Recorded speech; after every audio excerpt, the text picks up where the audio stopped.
I suppose for me in the rugby realm, like I was so young getting into it that my first time seeing the likes of you, Lindsay, or the other, girls like Emer, Considine, like the first time I met these girls were in the dressing room. So as soon as I got into that environment, they were instantly my role models. And it's not like I had the opportunity to look up to them before, but while I was there and those first few transitioning years, they were massive, seeing how professional they were and how they carried themselves.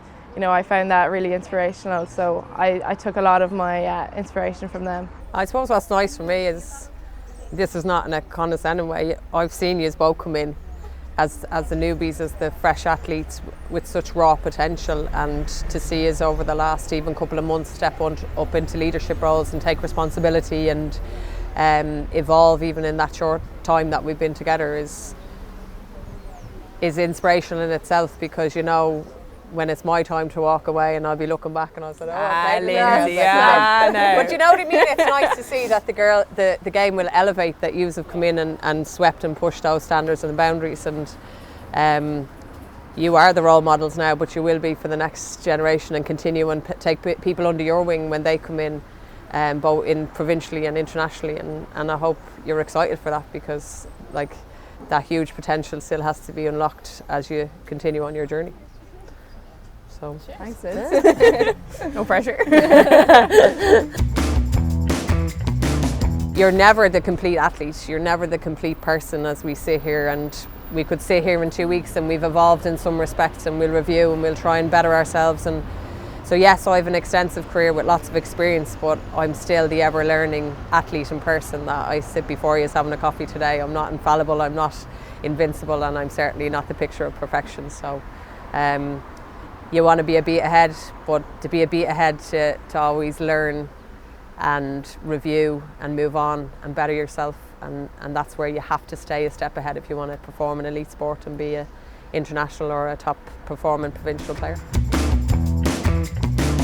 You have to be cognizant that young girls are watching you and look up to you. So, in that regard, you nearly have to put away your own baggage or your own self-doubts, thinking that, I'm not good enough, or I'm not old enough, or I'm not as well-established rugby player to be a role model. You nearly need to set that aside, because there are young girls that'll be in the RDS or that have watched us in Energia Park, and you want to show up for them, and you want to show up for your younger self as well, that, I was that girl in a crowd once looking at my role model. So yeah, it's a bit of give and take. You sort of have to, you have to acknowledge that, you could be a role model to someone and step up to the mark that way.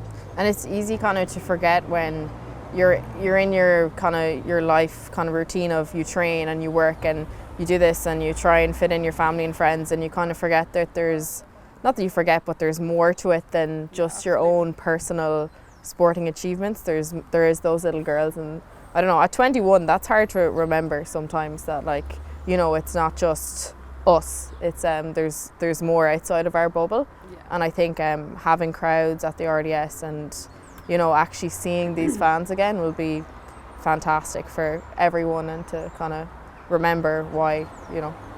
I think as well, when you enter back into club or enter back into provincial setup, you can actually really be a role model, even though they're your peers in one sense. They do look up to you, that you've been in that international setup. So we talk about young girls, but there's also peers and late developers that we could be playing with in a year or two's time. So I think you do have to acknowledge it and put your best foot forward in that sense.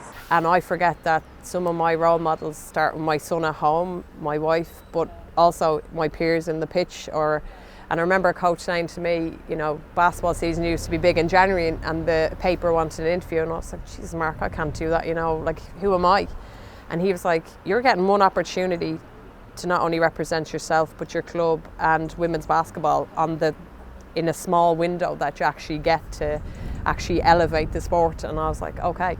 So I think for us, obviously the girls are at an amazing stage. I go back 10 years when women's sport wasn't a thing, there was very little media, and you kind of look at yourself and you don't see yourself as an athlete, then you're a female athlete, and now you're just like, no, I'm an athlete. So it's the evolution and being that the girls being that beat ahead, because we've eliminated those stigma, those labels that you're kind of pigeonholed or boxed into just being something so small, and that it's so lovely to see that you know about the bigger picture. And that is pressure, but it's not pressure when you're aware of all the dynamics that you can touch and all those people just by playing, just by being yourselves. And that's inspiring in itself, you know. And I hope you remember that you need to be nothing else but yourselves. And yes, think a little bit about who could be watching, or how you hold ourselves and how we pass on those things. But to inspire the little girl who doesn't believe that she can get on a pitch and be the next Bebhinn or Dorothy Wall, you know, is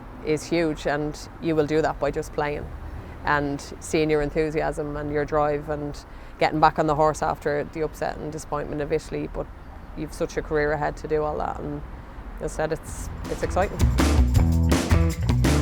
I suppose I started quite young, but I only had the one season. I was the token girl because we wanted to qualify for the mixed team. So I was probably started rugby by default, but got into that and we were really successful that season and I really enjoyed it. But then I went off and played football until a girls team was set up, and we used to have 30-40 girls at training. Like, it was phenomenal, and straight away we were really successful. And I think involved. No, he's a gal man. Did you have really short hair at that stage? They actually they cut her hair to make her blend in with the voice. I'm sure we can get that picture at some stage. Yeah, we should get that. Oh, that needs to be cut out. What an inspiration now. You should see it. No, we'll get that later. Yeah. But yeah, no, it's just really, really successful and really enjoyable, and that's why I kept it up, and that's why I kept going to training, and I think that's what harbours. Were you happy enough to get in with them? I was happy enough to get in with them because I was faster than them. Good, and then they had your back. It was the aerodynamics of the hair. Oh, they had the short hair. And some boys would be very reserved about tackling a girl, so I got in for a few more tries than I probably should have. Yeah. But, I'm sure they threw that out the window after a while when you 10 tries up. Someone smash her. Someone started taking, yeah.